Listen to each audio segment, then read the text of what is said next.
తెలియదు గుర్తు లేదని నాగరాజు చెప్తున్నారు అన్నట్టు. ఆయనకి అంతా తెలుసు, అంతా గుర్తుంది. కానీ నిజంగా ఆయన నోరు విప్పి చెబితే ప్రభుత్వం నిలబడుతుందా, అధికార యంత్రాంగం నిలబడుతుందా? ఆ పట్టుకొచ్చిన వ్యక్తిని ఎందుకు పట్టుకొచ్చారో ఈ రోజు వరకు బయటపెట్టలేదు. అతనికి సంబంధించి చంపి తగలబెట్టి బూడిచ్చేసిన విషయం అధికారులకు తెలియకుండానే చేస్తాడా? ఇదేమన్నా క్రిమినలా, లేకపోతే కనుక రోజు మర్డర్లు చేసేటటువంటి క్యారెక్టరా? సర్కిల్ ఇన్స్పెక్టర్కి అసలు పట్టుకొచ్చినటువంటిది ఎవరు? టాస్క్ ఫోర్స్ వాళ్ళు. మరి టాస్క్ ఫోర్స్ వాళ్ళని ఎందుకు విచారించలేదు?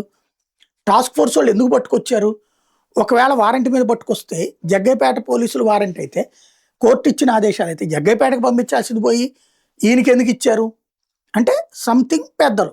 అట్లాగే రోజు ఏ రోజుకు ఆ రోజు వాళ్ళ కస్టడీలు ఎవరున్నారో ఏసీపీ మానిటర్ చేస్తారు, పైన డీసీపీ, ఆ పైన కమిషనరు అందరూ మానిటర్ చేస్తారు. మరి వాళ్ళందరికీ తెలియకుండా జరిగిపోద్దా? వాళ్ళందరూ ఎందుకు నోరు మీద పెట్టలేదు? కాబట్టి ఆల్రెడీ చరిత్ర ముగిసిపోయింది. ఒక మనిషిని తగలబెట్టి బూడిద చేయడం అనే కొత్త కాన్సెప్ట్కి తెరదీశారు. మళ్ళీ ఈ వార్తలు టైం వేస్ట్ అన్నమాట.